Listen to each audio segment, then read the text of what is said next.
dit l'Éternel.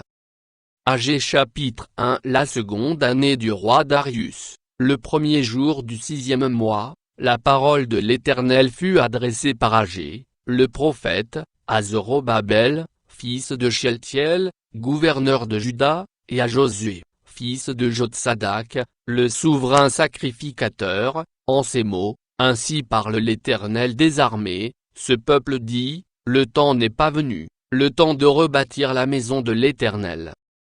C'est pourquoi la parole de l'Éternel leur fut adressée par Agée, le prophète, en ces mots: Est-ce le temps pour vous d'habiter vos demeures lambrissées, quand cette maison est détruite? Ainsi parle maintenant l'Éternel des armées, considérez attentivement vos voies. Vous semez beaucoup, et vous recueillez peu, vous mangez, et vous n'êtes pas rassasiés, vous buvez, et vous n'êtes pas désaltérés, vous êtes vêtus, et vous n'avez pas chaud, le salaire de celui qui est à gage tombe dans un sac percé. Ainsi parle l'Éternel des armées, considérez attentivement vos voies. Montez sur la montagne, apportez du bois, et bâtissez la maison, j'en aurai de la joie, et je serai glorifié, dit l'Éternel. Vous comptiez sur beaucoup, et voici, vous avez eu peu, vous l'avez rentré chez vous, mais j'ai soufflé dessus. Pourquoi? Dit l'Éternel des armées.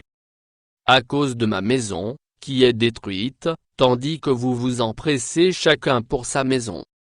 C'est pourquoi les cieux vous ont refusé la rosée, et la terre a refusé ses produits. J'ai appelé la sécheresse sur le pays, sur les montagnes, sur le blé, sur le mou, sur l'huile, sur ce que la terre peut rapporter, sur les hommes et sur les bêtes, et sur tout le travail des mains. Zorobabel, fils de Shealtiel, Josué, fils de Jotsadak, le souverain sacrificateur, et tout le reste du peuple, entendirent la voix de l'Éternel, leur Dieu, et les paroles d'Agée, le prophète, selon la mission que lui avait donnée l'Éternel, leur Dieu. Et le peuple fut saisi de crainte devant l'Éternel. Agée, envoyé de l'Éternel, dit au peuple: D'après l'ordre de l'Éternel, je suis avec vous, dit l'Éternel.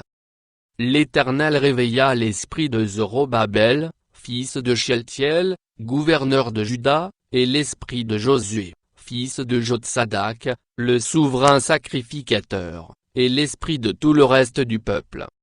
Ils vinrent, et ils se mirent à l'œuvre dans la maison de l'Éternel des armées, leur Dieu, le 24e jour du 6e mois, la seconde année du roi Darius.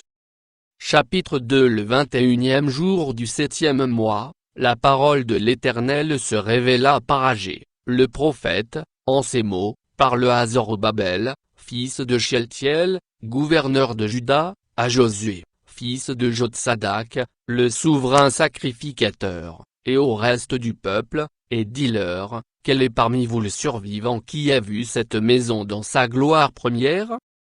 Et comment la voyez-vous maintenant?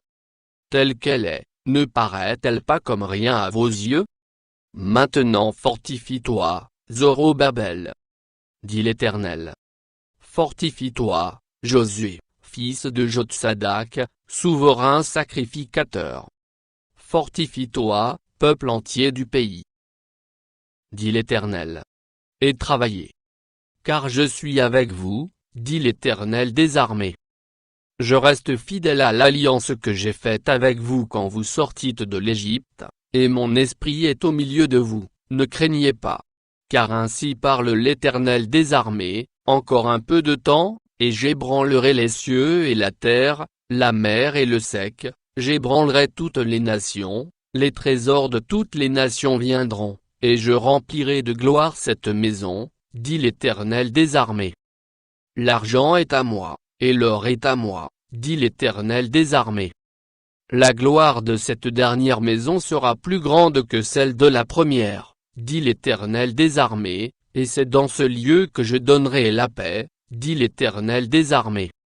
Le 24e jour du 9e mois, la seconde année de Darius, la parole de l'Éternel se révéla par Agée, le prophète, en ces mots: Ainsi parle l'Éternel des armées, propose au sacrificateur cette question sur la loi: si quelqu'un porte dans le pan de son vêtement de la chair consacrée, et qu'il touche avec son vêtement du pain, des mets, du vin, de l'huile, ou un aliment quelconque, ces choses seront-elles sanctifiées? Les sacrificateurs répondirent, non. Et Agé dit, si quelqu'un souillé par le contact d'un cadavre touche toutes ces choses, seront-elles souillées? Les sacrificateurs répondirent, elles seront souillées. Alors Agé, reprenant la parole, dit, tel est ce peuple, telle est cette nation devant moi, dit l'Éternel, telles sont toutes les œuvres de leurs mains, ce qu'ils m'offrent là est souillé. Considérez donc attentivement ce qui s'est passé jusqu'à ce jour, avant qu'on eût mis pierre sur pierre au temple de l'Éternel. Alors, quand on venait à un tas de vin à mesure, il n'y en avait que 10, quand on venait à la cuve pour puiser 50 mesures, il n'y en avait que 20. Je vous ai frappé par la rouille et par la nielle, et par la grêle, j'ai frappé tout le travail de vos mains. Malgré cela, vous n'êtes pas revenus à moi, dit l'Éternel. Considérez attentivement ce qui s'est passé jusqu'à ce jour, jusqu'au 24e jour du 9e mois, depuis le jour où le temple de l'Éternel a été fondé, considérez-le attentivement. Y avait-il encore de la semence dans les greniers? Même la vigne, le figuier, le grenadier et l'olivier, n'ont rien rapporté. Mais dès ce jour je répandrai ma bénédiction. La parole de l'Éternel fut adressée pour la seconde fois à Agé, le 24e jour du mois, en ces mots, par le Zorobabel, gouverneur de Juda, et dit, j'ébranlerai les cieux et la terre, je renverserai le trône des royaumes, je détruirai la force des royaumes des nations, je renverserai les chars et ceux qui les montent, les chevaux et leurs cavaliers seront abattus, l'un par l'épée de l'autre. En ce jour-là, dit l'Éternel des armées, je te prendrai, Zorobabel, fils de Sheltiel, mon serviteur, dit l'Éternel, et je te garderai comme un sceau, car je t'ai choisi, dit l'Éternel des armées.